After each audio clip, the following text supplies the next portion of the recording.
Welcome to Synthetic Minds, where science fiction and technology converge to offer insights into the future. I'm your host, Dr. Mark van Remenum, and together with my digital twin, we dive into the world of speculative fiction, ethics, and the profound implications of mind uploading.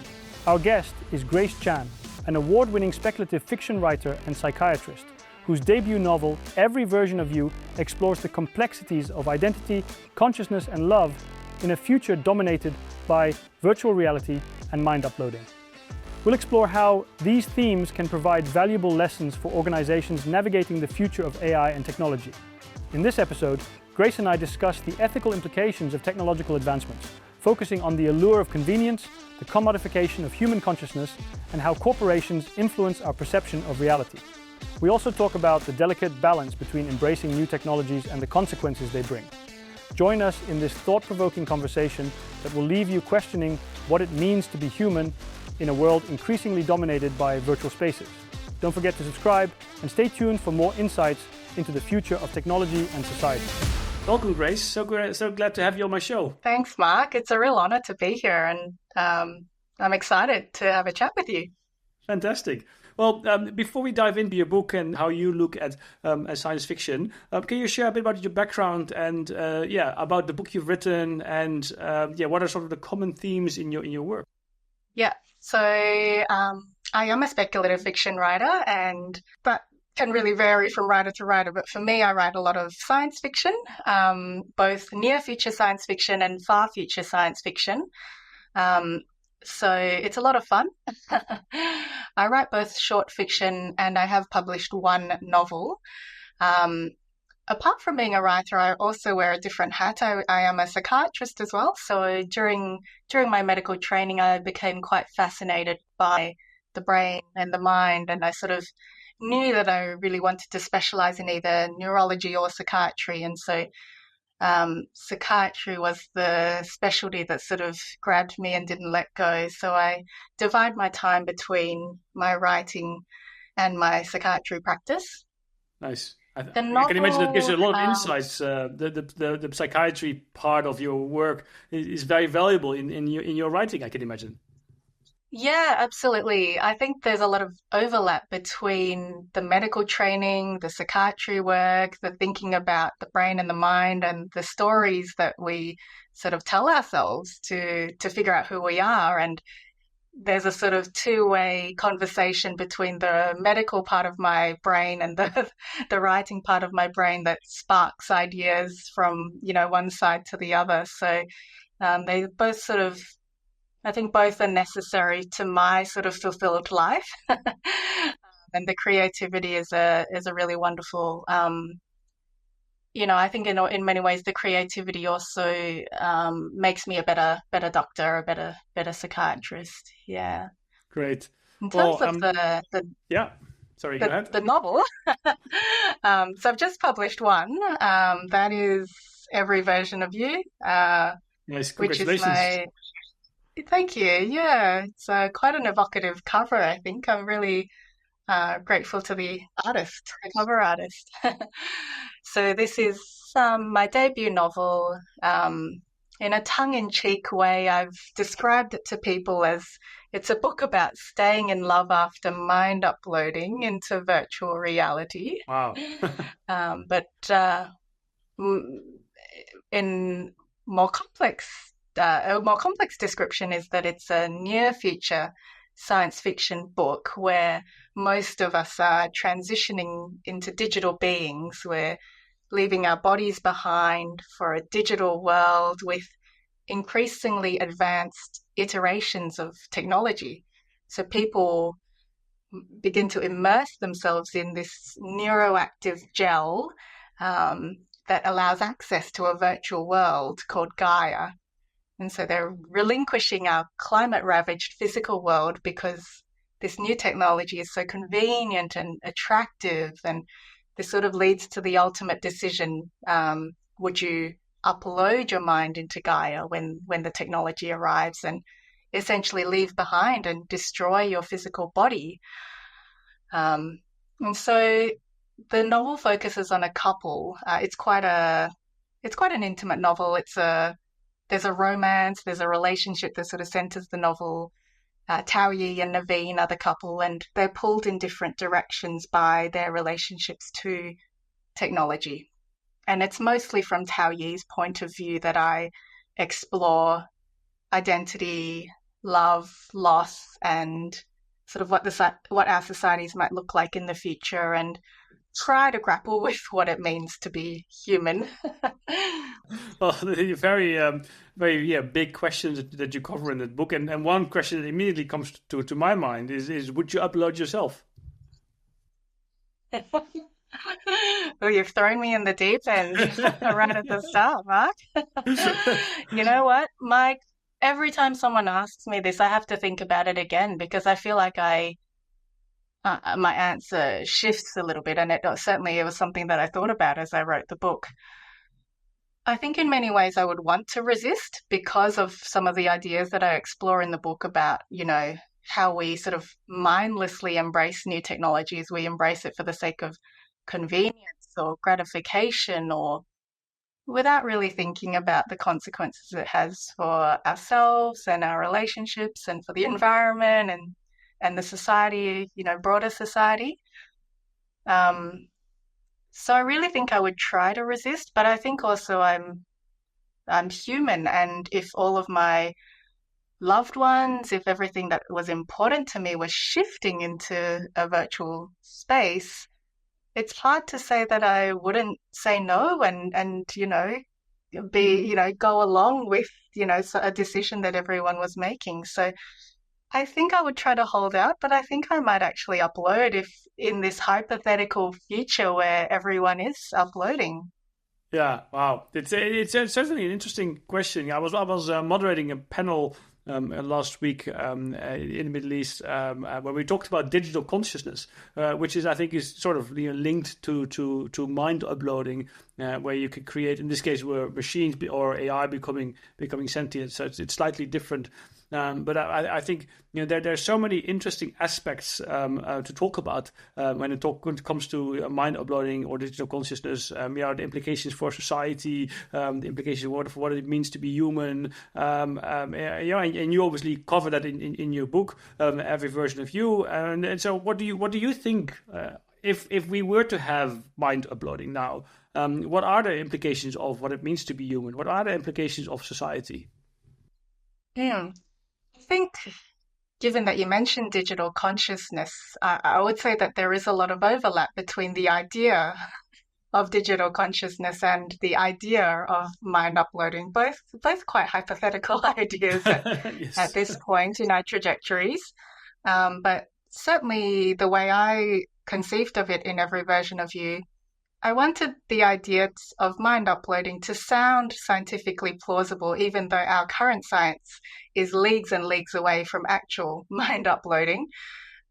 But really what happens in my book, and this is a very mild spoiler, but essentially the physical body and the physical brain needs to be replicated.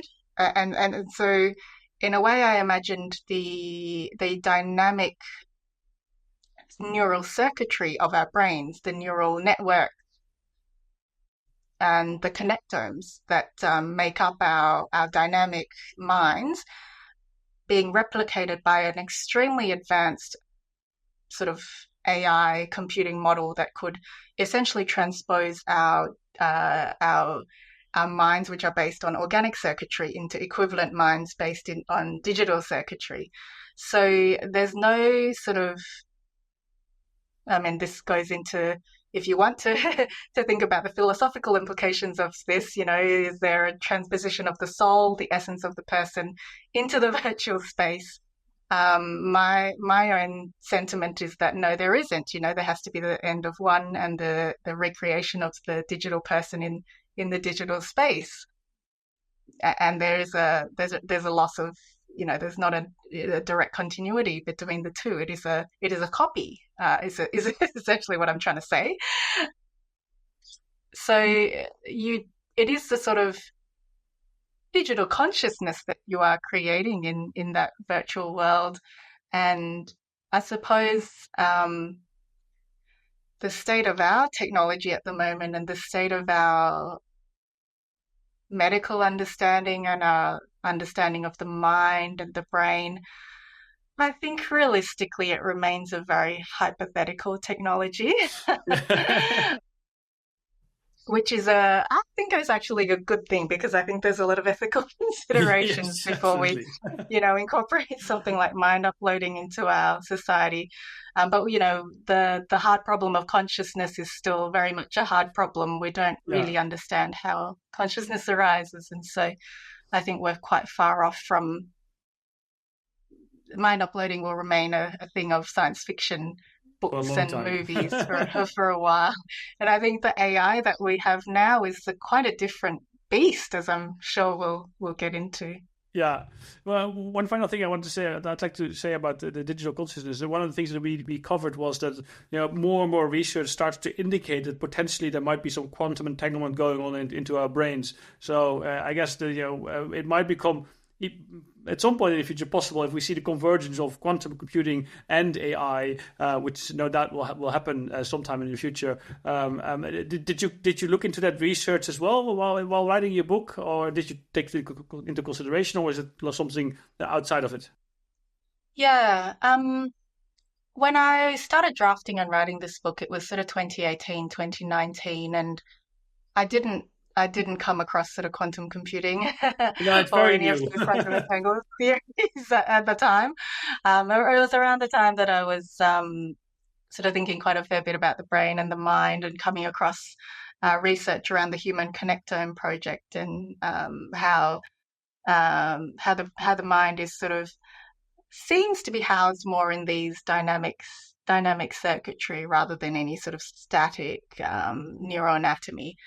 So I think the next step as a science fiction writer is to imagine that if it is this dynamic circuitry, um, you know, based on first principles, what's to stop us from replicating that in a digital space? So, yeah, that's the sort of artistic liberty that being a being a science fiction writer grants you.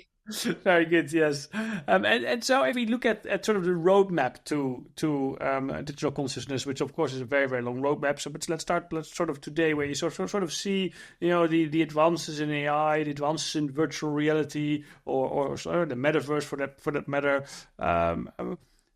How would you see the how could it reshape what it means, what it means to be human? And I'm not talking about digital consciousness. I'm talking about having like I have, like a digital twin of myself, but then maybe one that's more advanced than the one that I currently have, and that could actually be almost an AI agent within the digital world.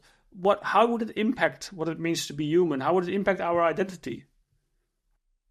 Yeah, I think certainly when people sort of think about my novel, there's a focus on the mind uploading aspect of it. But as I was imagining and creating the world of every version of you, I was trying to think about how uh, these technologies might progress throughout the 21st century. So I suppose for me, I was thinking a fair bit about how we sort of integrate these technologies quite insidiously into our lives. Essentially, in the book, there's more and more advanced iterations of wearable technology and then brain computer interfaces. So um, I do feel that is something that we're going to see advancements in over the course of the next few decades.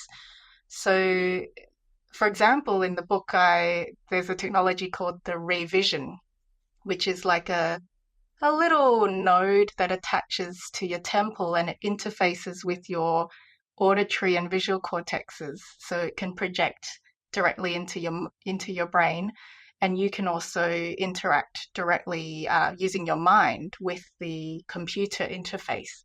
Seems very useful. It is very useful, isn't it? You can sort of see the allure. You don't have to use a keyboard or a mouse, those clunky, outdated ways for us to communicate with computers. I think there's a lot of allure about being able to communicate with the digital world Yeah, with absolutely. thought.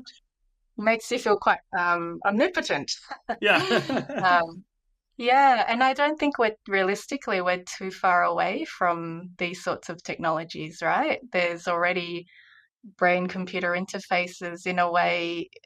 There's a lot of devices that can already monitor our bodily um, markers, brain waves, muscle movements. Those are already being researched and developed at the moment.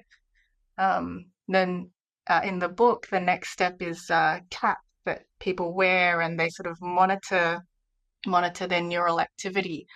So that's the next level of sort of the whole brain interacting with the virtual world.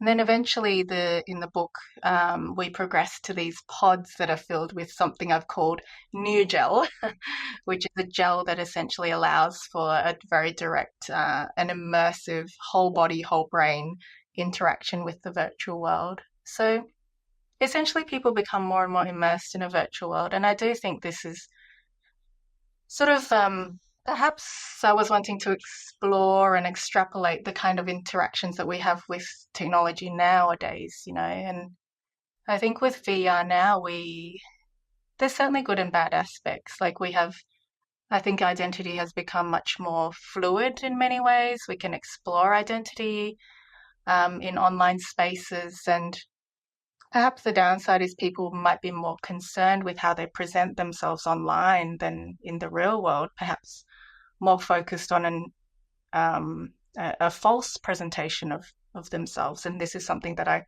play with in the book as well. But I think there are allures of the virtual world, but we also have to think about the things that we give up, and I think we give up so much, even in the ways we use technology nowadays. We give up our intimate personal data, our autonomy and choices. I think we give up a lot of our relationship with our bodies and our physical world as we move more into virtual spaces. And there's a cost to that, relationships that were once slower and deeper and more grounded in perhaps the physical world. I think we leave that behind for this sort of more hyper-connected world that perhaps has more connections, but they're somewhat more superficial. I suppose what concerns me about virtual spaces is that a lot of these online spaces are very much designed and controlled by corporations and algorithms that perhaps we don't fully understand. And certainly these corporations that, for example, design our social media spaces, they don't really have our best interests at heart. Not really. They perhaps see us more as commodities than A big bag of than money. anything. Yeah, yeah, yeah, yeah. But I think it's quite fascinating because if you think about what life is, and it's very much so that all your senses is basically happening in your brain. If I touch myself or if I touch the table, that's an interaction with energy that's translated in my brain as being a touch or a feel or what I hear or what I see. So theoretically, you should be able to mimic all that into the digital world. So theoretically, you should be able to still feel the sense, still have the sensation of touch, still have the sensation of smell, still have the sensation of taste, even if there would be fully digitally. So well, maybe we are in simulation already. Who knows? That's a different story. But I think that's quite fascinating if you think about that. And also to your point, what you mentioned, let's say that hypothetically, if that were the case, and we would be uploaded, we would think a lot faster at the speed of light because that's how the digital world works. What would that mean to us being human? I think that's a fascinating from. If you compare it to our lives, we are very slow. It's like snail pace compared to how we could evolve in a digital world. I think, what's the upper limit? And that's I think also linked to artificial intelligence. What we see now happening that there's a lot of developments in AI and what's the upper limit of artificial intelligence? Is there an upper limit of intelligence? I think that combination is quite fascinating. where do you see that going? And also the link of artificial intelligence. Do you think there's an upper limit, or is it whatever we can come up with? Hmm. I think the hypothetical uploaded consciousness that is explored in science fiction, and although it's quite hypothetical at the moment, it is worthwhile thinking about it in terms of what changes and what we give up if we were to become digital beings. And I completely agree with you. We wouldn't be the same sort of humans that we are now. And one of the main characters in my book uploads, and they become, well, everyone who uploads really changes. They no longer need to sleep. They become faster and faster. They can multitask to an unimaginable degree. They can do things instantaneously. And so I suppose these sorts of questions around uploaded intelligence and other kinds of intelligence, it's sort of fun and interesting to think about because and also challenging to think about because it forces us to kind of confront what is it that makes us human, and would this sort of would this sort of being, this sort of intelligence, be human in the way that we are? And so or would they be a new iteration of human? And so what are the things that really give value to us as humans? And that answer, I think, is going to be different for each person, right? It's going to be, it might be something about their identity, their connection to their family, heritage, culture, their relationships, the relationships with the environment and the nature, the physical world. And so this is something that Tao Yu grapples with in the novel. Your other question around the AI and the advancement of AI, I think that the AI that we have right now is quite a different thing from intelligence. So I mean, I'm no technologist and I'm no futurist, but my understanding of sort of the deep learning machines and the large language models that we have now, they learn on these huge banks of data, right? And they learn through millions of iterations of being trained on these banks of data. So I feel that the way they think, if they do think, or the way they they generate outputs and they simulate language, I think although it might mimic human language in many ways, the way they come to these outputs is quite different. And so they're nothing like human minds.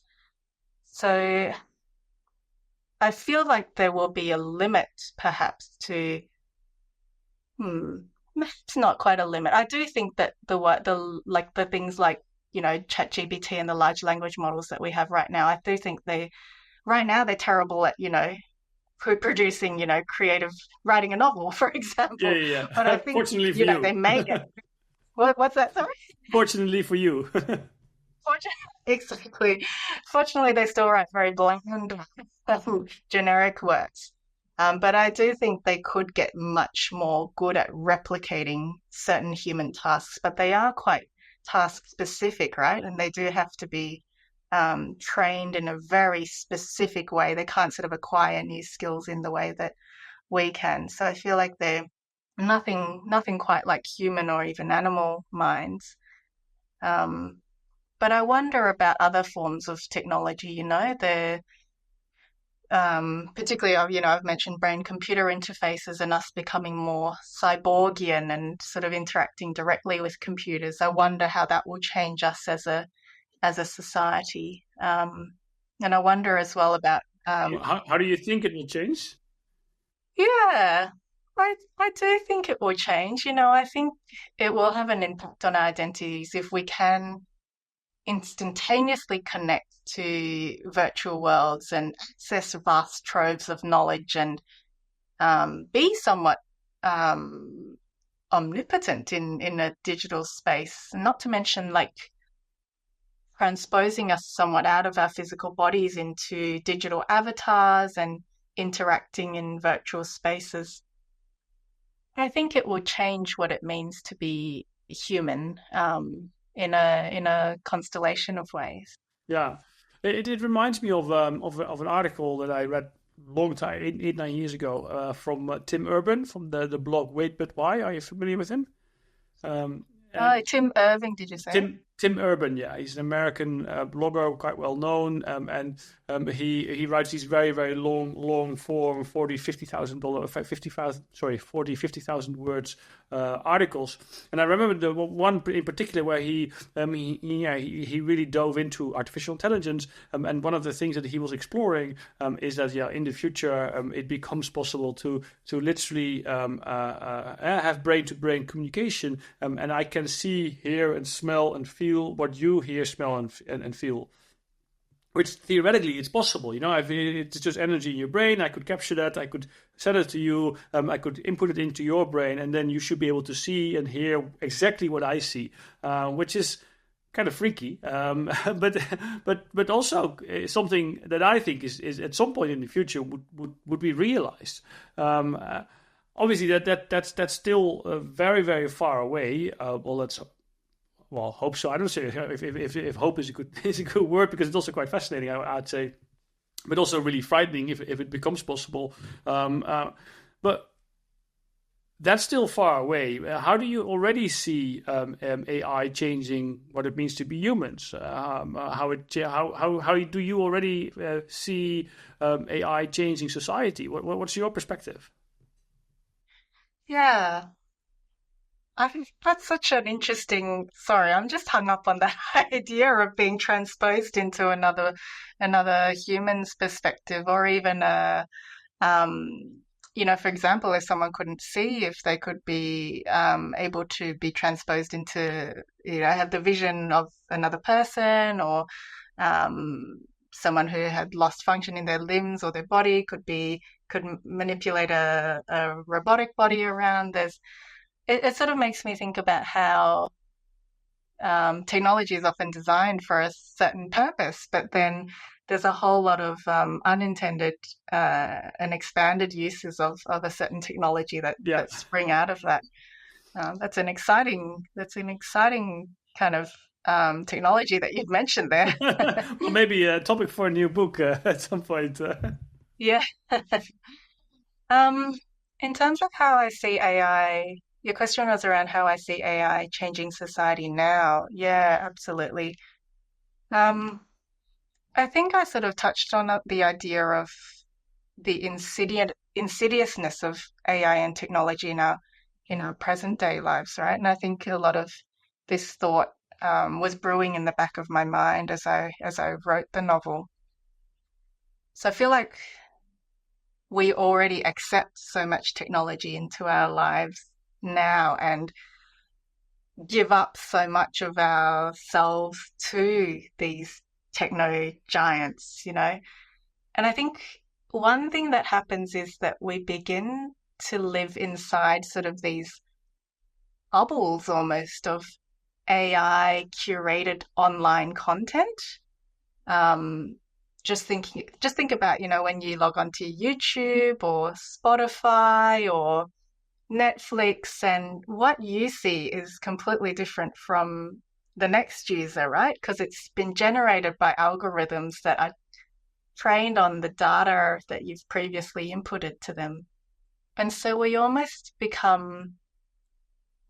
live in our own little echo chambers and live in a universe of one in many ways, that we see this online world that seems to be the world, but it's actually content that's hyper curated to us and our own preferences, customized according to all the data that you've previously handed over to the internet. And so I think that is worrying in a way, that we all sort of see this own different version of reality, and it can lead to a fear that it can lead to like divisions of thought and more extreme thought. And other people have looked at this much more academic research settings than I have. And those sort of echo chambers of thought.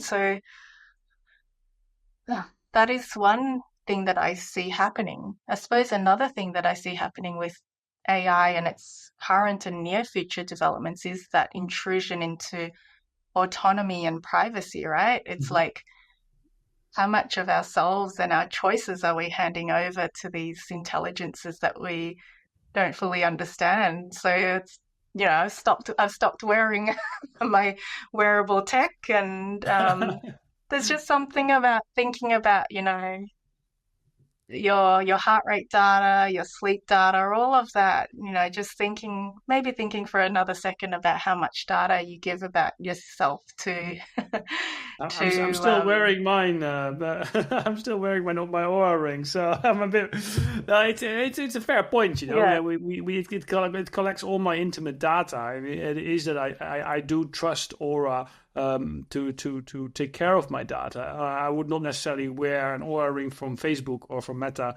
because I don't trust Meta how they would use my data. I think it's a very fair point. How do we?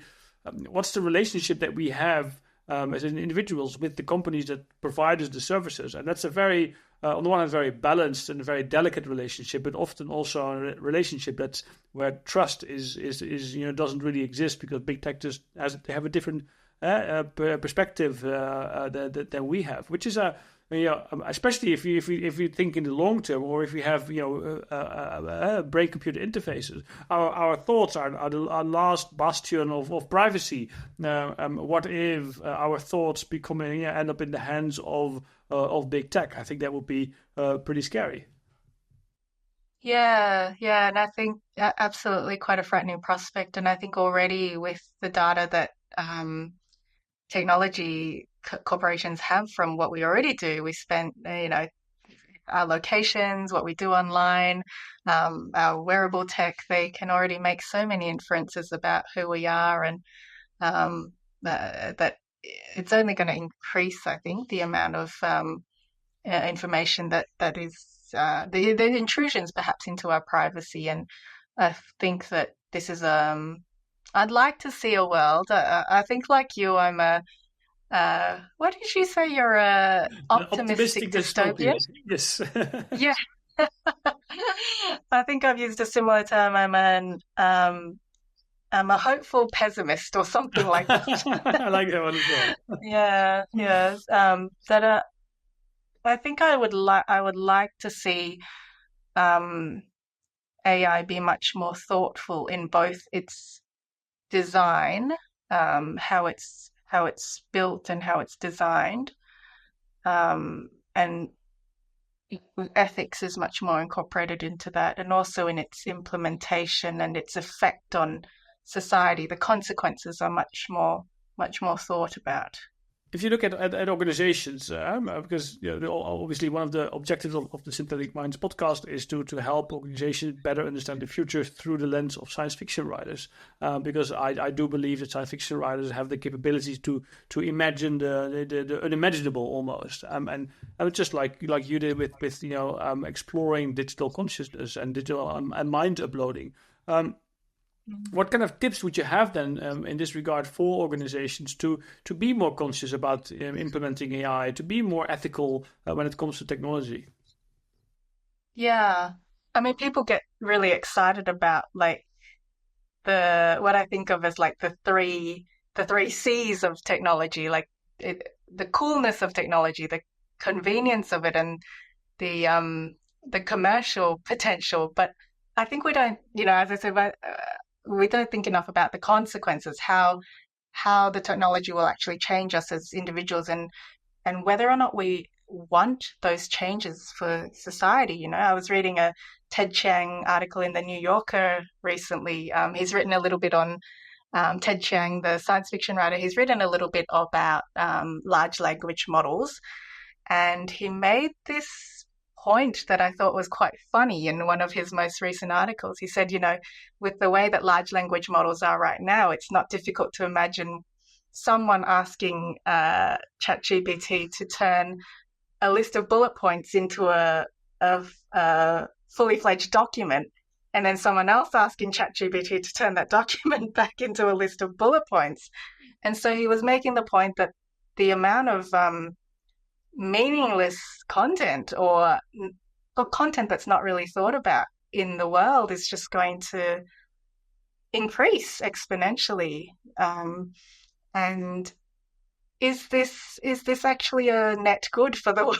Is this something we want in our society, right? It's a very good question, and I think the whole we're moving to an era where large language models talk to large language models without us really knowing it because of the reason that Tian says, that we really are, and there's so much. There was already so much noise on social media. Now there's even more noise on social media because everyone is just using AI to write these posts that are just basically all the same, and they're not being thought through. And there's nothing wrong with using AI, but I think there should still be a human component to it, or a human thought process to it. So it's not the internet doesn't end up of AI talking to AI, but it's still humans are still involved.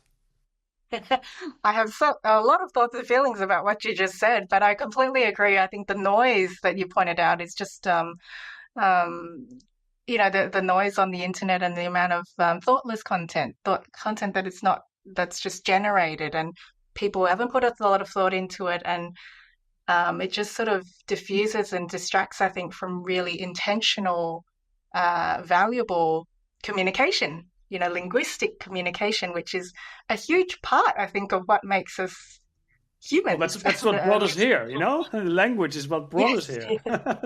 Yeah. So just that sort of AI talking to AI, as you said, it generates a lot of meaningless noise and a lot of content in a world that's already saturated with a lot of a lot of meaningless content.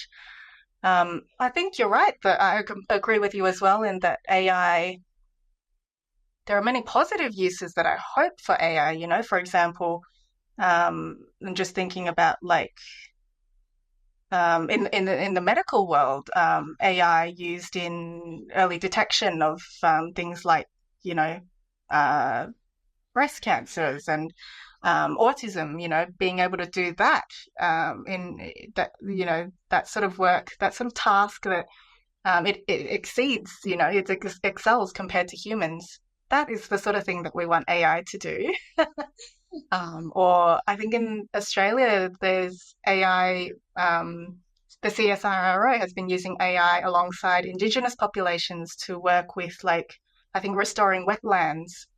So sort of sustainability work. And so these are the things I think that we want to use AI for. We want to use AI intentionally and for specific purposes that have a benefit to people and to the environment, rather than, I think, giving tasks or attributes that perhaps should be retained by humans, like writing novels. I'm a little bit biased there.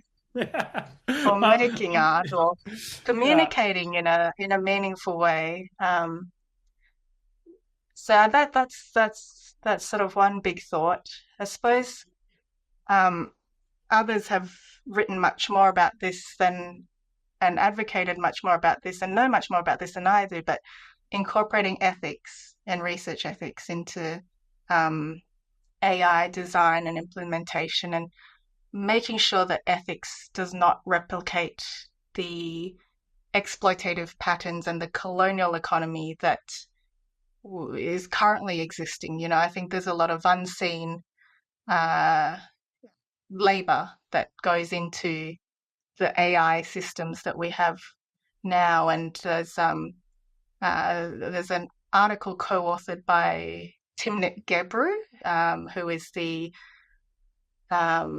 ethics researcher and computer scientist who was let go by Google for, I think, a paper that she wrote around bias in an AI system.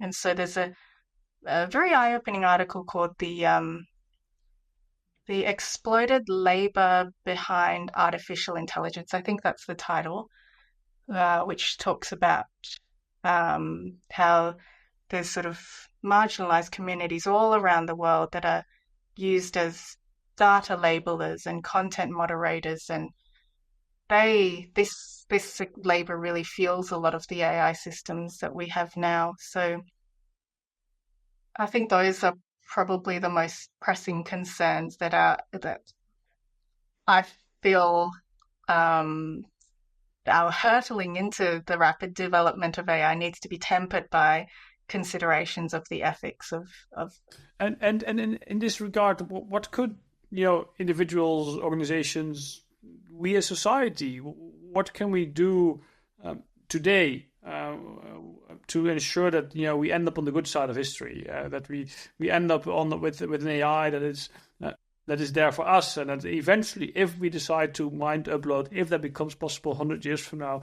that we have at least built a system where our mind uploading system is not controlled by a large trillionaire, a big company, but is actually, maybe it's sort of a decentralized approach. Because I do believe that what we build today will be the foundation of the technology for tomorrow. So we need to think now how we want to create a technology. What are your thoughts on how to do that, and what role do we individuals play? What role do organizations in society play? Yeah.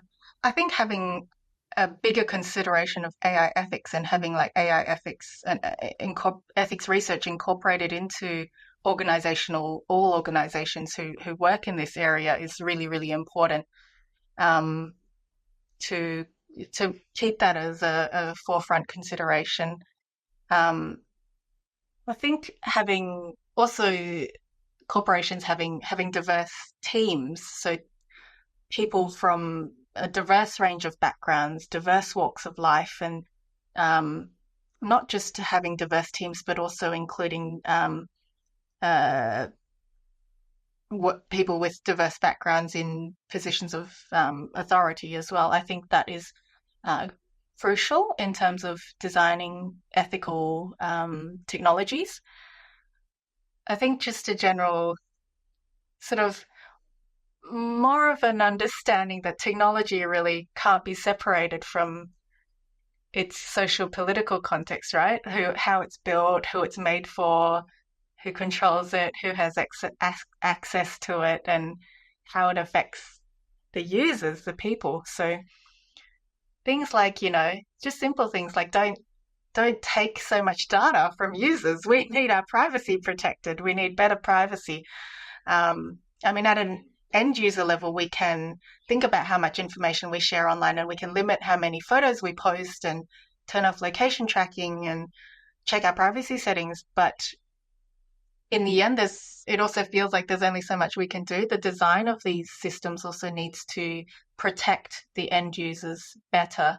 So I don't know, it's hard as a consumer, it's hard as an individual, but I think being thoughtful about how you integrate AI and technology into your everyday life, and thinking about privacy and using your power as a consumer to choose and not choose certain products makes a difference. I think things like supporting creatives and artists, supporting like low-income workers and collective action, supporting the regulation of AI, and perhaps supporting some of those advocacy organizations that work in these spaces. Like in Australia, there's like the Digital Rights Watch and the staff there, and in I think internationally there's the Algorithmic Justice League and the Distributed AI Research Institute. So I think that keeping an eye on their advocacy and supporting their work is an important thing. Yeah, and from just a slightly different perspective, you're also a psychologist, you mentioned. What do you see in your work happening of people becoming addicted to this technology? The whole doom scrolling on TikTok. I just read an article today where research has shown that doom scrolling or going from one short video to another actually increases boredom instead of reduces boredom, and people are spending 5, 6, 7, 8, 9 hours per day on their phone. What do you see as a psychologist that the effect of that is on our mind? Yeah, I think it's certainly a thing that even before it gets to a level of addiction, it's sort of something that we all engage in, right? And we all sort of um, struggle with the pull of these systems because they are psychologically designed to keep our attention. And the way that they give us little dopamine hits, like the notification, the way notifications are designed, the way the scrolling is designed to refresh, the way the algorithms are designed to present you with more content that is specifically tailored to your what you probably don't even know you want yet, but the algorithm knows it. um, it's actually it actually feels quite impossible to resist um, the allure of these technologies because they are so designed to exploit our psychological weaknesses, and that's how they are designed because our attention is the commodity that they are sucking up. I think in terms of the effect on our psychology and our psyches and our relationships, it's not great. Like, I do feel that these technologies can be used in a way that becomes a very mindless distraction. As I'm not saying anything that's a surprise, I think it can really be a way to seek a superficial dopamine hit or a superficial connection, and um, it does block us away from more meaningful, say, reflection or sitting with our emotions or acknowledging what is perhaps the real issues in our day-to-day lives. The use of the technology becomes a distraction or a gratification, and if that snowballs, I suppose it can become to the point of an addiction. Yeah. So what advice would you give, the listener, to sort of foster that more balanced, relationship with technology and not and to avoid the 7 hour per day doom scrolling? Yeah, I think just acknowledging that, like understanding that these technologies perhaps are designed to be quite addictive and to sap up your attention, and they do treat you as a commodity and as um. So I think once you kind of acknowledge that, then you are a bit more wary and are a bit more aware. That's sort of the first step in being a bit more aware and putting limits in place around how you interact with the technology. So I think if I were to give advice, it would be very practical advice. So things like limit how much technology you carry on your body, limit how much, put limits on how much time you engage with the screen. Or I'm not going to be a technophobe or a Luddite. I do love technology and I love science, so I get very excited about it. But I think the main theme that I explore in my writing is that it's best to think about how it impacts on you. If it's doing you good, then keep it. If it's not doing you good and you're finding that your use is more excessive than you'd like it to be, put some limits into place, change the way you interact with it, and think about what you want and what you value in terms of having technology in your life. Yeah. Yeah, yeah, that makes total sense. I think being more aware, being more digitally aware of the impact of technology that it has on you, on your life, on your relationships. I think it would be very valuable. As a final question, we've covered a lot of ground, and plenty of ideas and topics for a new book or new short story. What new themes or technologies are you currently exploring in your upcoming work? Yeah. So at the moment, I am working on my second novel. It's quite a different novel from the first. It's not a continuation, but it is still science fiction. It's a science fiction set in the far future, and it's set on a migration ship that is carrying humans into a new world. And it focuses on a caregiver who's looking after humans in stasis. on this ship. And what happens is she finds a message that is written in a code. And it turns out that only she and her son know this code. However, her son is actually in stasis on another ship. So the mystery becomes, who left this code for her? I think for this novel, I've been quite sort of inspired by works like Ishiguro's Never Let Me Go and Moon, which is that movie starring Sam Rockwell, and just the way that they, in a similar vein, using synthetic characters. So those books use clones, but using synthetic characters to explore personhood and what makes us human, and also the experience of being other or seen as lesser or commodified. So using science fiction to explore some of those interesting themes.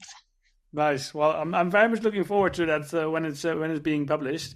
Well, thank you very much, Grace, for coming on my show. It's been a fascinating conversation. Thank you very much, Mark. I enjoyed it very much. Thanks for having me. This episode brought to light some of the most critical issues facing our digital future. Grace Chan offered deep insights into how technology reshapes not just society, but also our identities.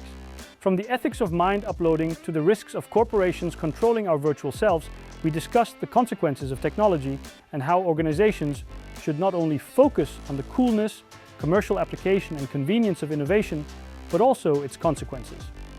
One of the key takeaways was the importance of incorporating ethics into AI design and maintaining a human-centric approach to technology. Organizations need to ask, are we prepared to give up our autonomy in exchange for convenience? How do we maintain a balance between technological advancement and preserving our humanity? Thank you for joining me and Grace in this fascinating discussion. Don't forget to subscribe to Synthetic Minds for more conversations that blend speculative fiction and the strategic foresight needed to navigate the exponential future.